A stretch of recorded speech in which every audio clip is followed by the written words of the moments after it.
Greetings, friends. I'm Paul Thompson, and this is the Reverend Steve Autrey from Denver United Methodist Church, and we're back for our second day, September the 8th. Yeah. September the 8th podcast. We are delighted that you've joined us today. We're going to continue the conversation in which we are looking at this sermon series, #Influence, the ways that we experience God.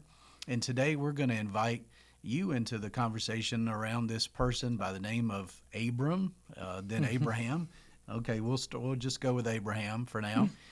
But the idea is that the people in the Bible, we can hold them up as these bastions of faith and just sainthood, but the reality is they're just like me, just like Steve. They are fully human. Yeah. Broken, flawed. And so today we're going to kind of break down a little bit, begin the story of Abram and how the circumstances of his life and the ways that he entertained the presence of God certainly shaped the rest of the world. And I like the title, #influenced. I've never put a hashtag with anything because I don't do social media, but I connect it to the idea that of Wesley's understanding of prevenient grace, that God is at work in all things to try to help us and compel us and open the door for us to God and a deeper and more meaningful relationship with God. So if you look at this and you go, #influence, oh, they're just trying to be trendy and cool.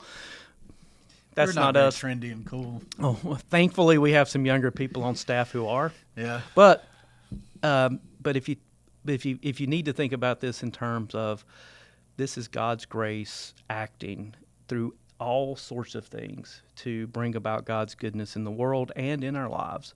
And so today we are going to take a moment to look at the call of Abram. Again, we will become Abraham. I'm just going to read the first few. Let me set that up just a quick second. Okay. So if you go back and look at the book of Genesis, obviously it begins with a creation story. In the beginning, God created the heavens and the earth. There's this story of some of the people, Adam, Cain and Abel, eventually Noah. And then in chapter 11 is this story of the Tower of Babel. And this Tower of Babel, as you maybe remember that story, highlights the fact that human beings in our hubris and our absolute, we think we can do everything. We're going to build this tower.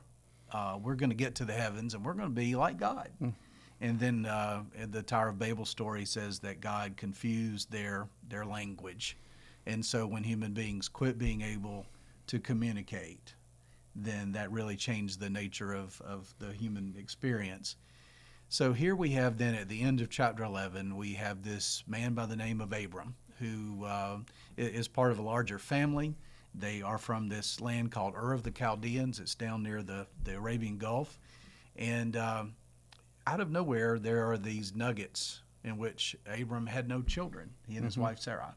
And so we pick up there at chapter 12 as Abram becomes now this influencing character in the whole course of the human experience.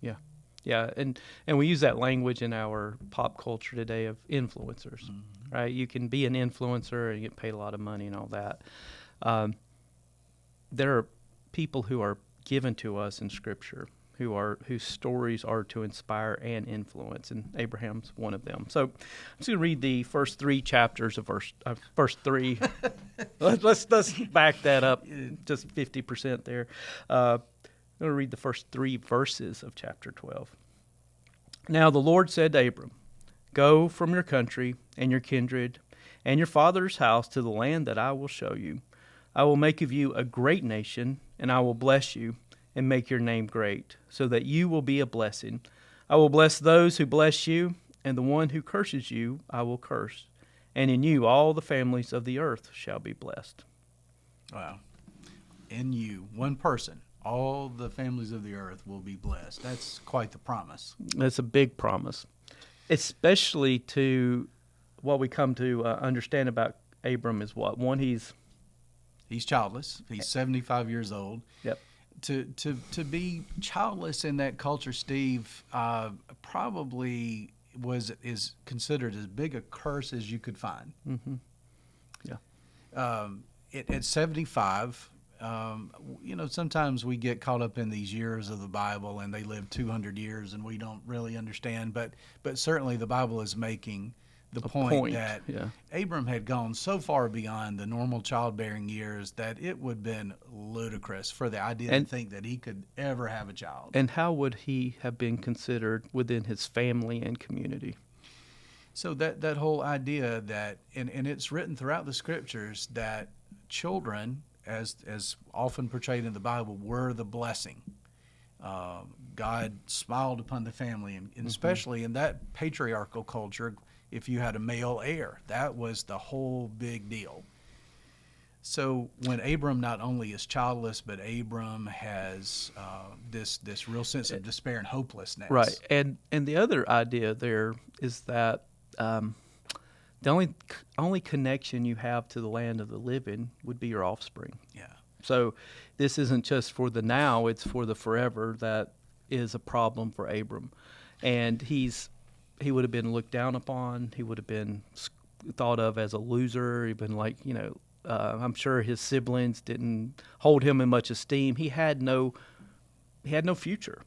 Well, we often don't talk about it, but the whole idea of there being a life after death would have been not a part of any culture. That is a much later development, probably 300-400 years even before Jesus. The prevalent view was that you lived on through your progeny. Mm-hmm. And so the idea that Abram really had no future beyond his own life would have been very despairing. And the whole context of the way things worked then, tribal, you needed offspring not only to carry forth your name, to connect you to the living, but for protection. I mean, who's going to take care of you when you get old? Who's going to defend you? Who's going to be there when you're attacked? Right. If you didn't have family, then you had nothing. Mm-hmm. And so Abram and Sarah their prospects are not good. Prospects are dim. The Bible drops in these little hints about just the despair of Abram.